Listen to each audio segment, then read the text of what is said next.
అనగనగా ఒక సింహం. అది తలా తోక అనే అడవికి రాజు. ఆ సింహానికి మంత్రి నక్క.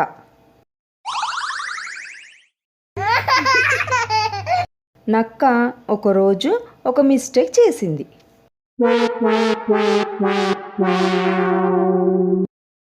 ఎంత పెద్ద మిస్టేక్ అంటే మృగరాజు ఏకంగా ఉరిశిక్ష వేశాడు.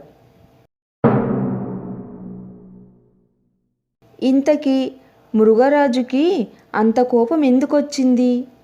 నక్క అంత పెద్ద తప్పు ఏం చేసింది అనేది తెలియాలంటే ఆ రోజు లంచ్ టైంకి ఏం జరిగిందో చూడాలి.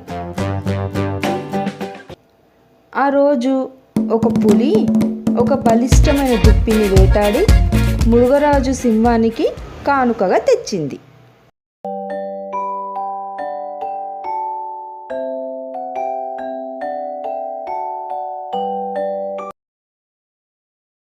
మహాప్రభు, ఇది నా కానుక, దయచేసి స్వీకరించండి అని ఇచ్చింది. మృగరాజు సంతోషించి పులిని మెచ్చుకొని తన మెడలోని వజ్రాల హారాన్ని బహుమానంగా ఇచ్చింది. పులి సంతోషంగా వెళ్ళిపోయింది. మృగరాజుకి ఓ పక్క నోరు ఊరుతుండగా దుప్పి మాంసాన్ని తినడానికి రెడీ అయింది. నక్కని కూడా ఆహ్వానించి, మహామంత్రి, ఆహారాన్ని మనిద్దరికి వడ్డించు అని చెప్పింది. నక్క చిత్తం ప్రభు అని వడ్డించడం స్టార్ట్ చేసింది.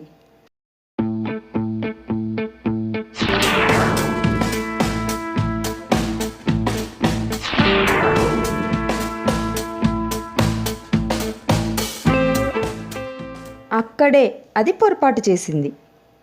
తనకి ఎక్కువగా వడ్డించుకొని సింహానికి తక్కువగా వడ్డించింది. సింహం ఆ విషయం గమనించింది. దానికి కోపం నశాలానికి ఎక్కింది. ఒక్క తన్ను తన్ని, ఓరి నీచ్ కమిన్ నక్క, మృగరాజా అనే గౌరవం కూడా లేకుండా నాకు తక్కువ వేసి నువ్వు ఎక్కువ వేసుకొని నన్ను అవమానిస్తావా? ఎవరక్కడ అని చప్పట్లు కొట్టి భటుల్ని పిలిచింది.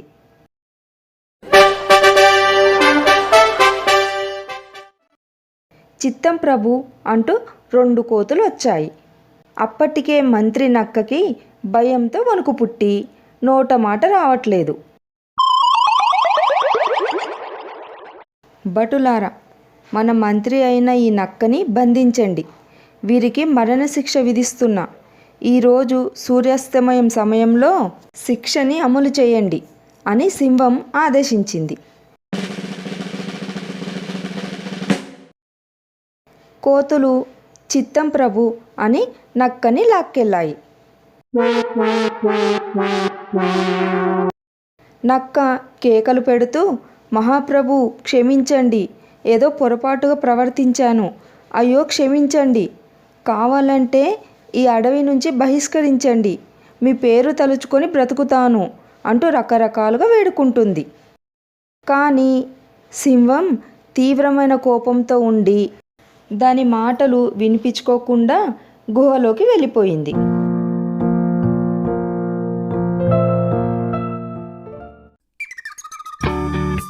సూర్యాస్తమయం సమయం అయ్యింది.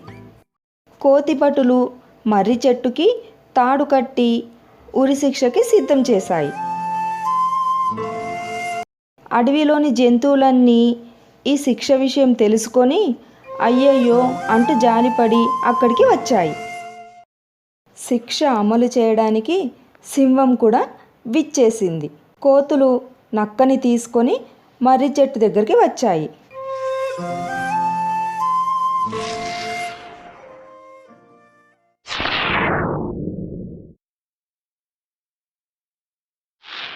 ఈసారి నక్క మరణశిక్ష వద్దని వేడుకోలేదు, కానీ ఒక రిక్వెస్ట్ మాత్రం చేసింది. ప్రభు, ఈ ఉరిశిక్ష నాకు చాలా కొత్త, ఇంతకు మునుపు అలవాటు లేదు, కాబట్టి మీ భటులకి కాస్త సున్నితంగా వ్యవహరించమని చెప్పండి. సింహం సరే సరే అని, భటులారా ఇంకా చూస్తారేమిటి, ఉరిశిక్ష అమలు చేయండి అన్నది.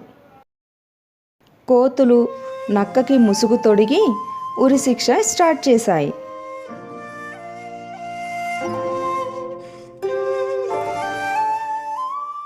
వెంటనే నక్క అన్నది, మహాప్రభు, ఉరి అమలు చేసే ముందు ఎలాంటి రాజుగారైనా చివరి కోరికని అమలు చేస్తారంట. కానీ మీరు నా చివరి కోరిక ఏమిటని అడగనే లేదు.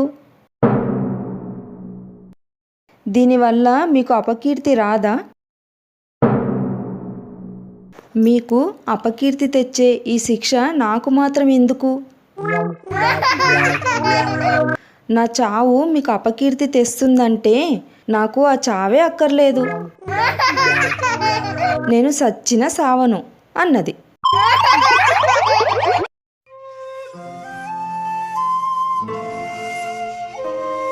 మృగరాజు నొచ్చుకొని, మహామంత్రి, మీరు అన్నది కూడా సబబుగానే ఉన్నది. చెప్పండి, మీ చివరి కోరిక ఏమిటో చెప్పండి. మేము తప్పకుండా తీరుస్తాం. అది తీరినాకే ప్రశాంతంగా చచ్చిపోదువు. చెప్పు అన్నాడు. వెంటనే అక్కడున్న జంతువులు మృగరాజు గారి మంచితనానికి క్లాప్స్ కొట్టాయి. అప్పుడు నక్క చెప్పింది, అందరూ వినండి, రాజుగారు నా చివరి కోరికని తీర్చడానికి ఒప్పుకున్నారు. రాజుగారికి ధన్యవాదాలు. ఇక నా చివరి కోరిక ఏమిటంటే,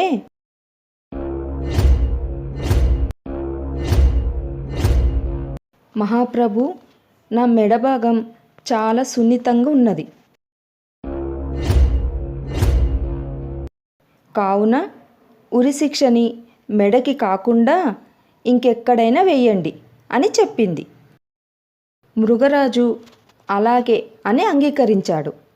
భటుల్ని కేకేసి ఉరిశిక్షని మెడకి కాకుండా కాళ్ళకి వేయండి అని ఆజ్ఞాపించి, కోతులు అలాగే కాళ్ళకి తాడు కట్టి ఉరిశిక్ష అమలు చేశాయి.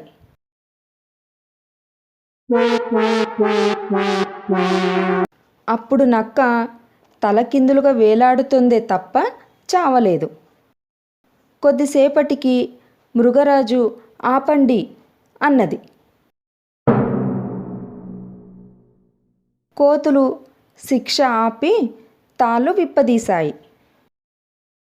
తక్షణమే మంత్రిగారికి వేసిన శిక్ష రద్దు చేస్తున్నాను అని సింహం ప్రకటించింది. వెంటనే జంతువులన్నీ ఆనందంగా క్లాప్స్ కొట్టాయి. నక్క వినయంగా, క్షమించాలి ప్రభు, నన్ను నేను కాపాడుకోవడానికి కొంచెం అతి తెలివి చూపించాను అని చెప్పింది. మృగరాజు నవ్వుతూ, అందుకే నేను నీకు శిక్ష రద్దు చేశాను.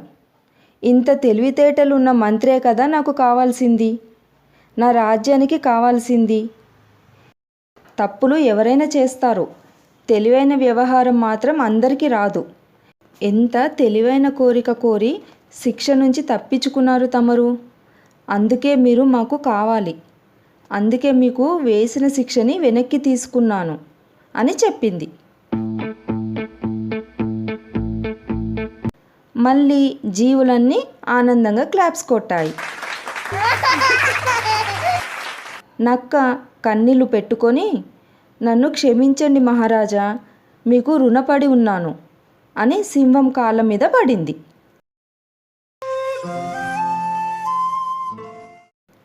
మృగరాజు నక్కని క్షమించి తిరిగి మంత్రిగా కొలువులోకి తీసుకుంది.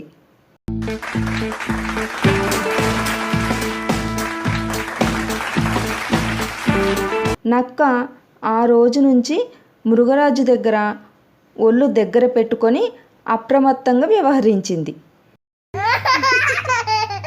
తెలివితేటలు అనేవి ఉండాలి కానీ ఎక్కడైనా బ్రతకొచ్చంటే ఇదేనేమో.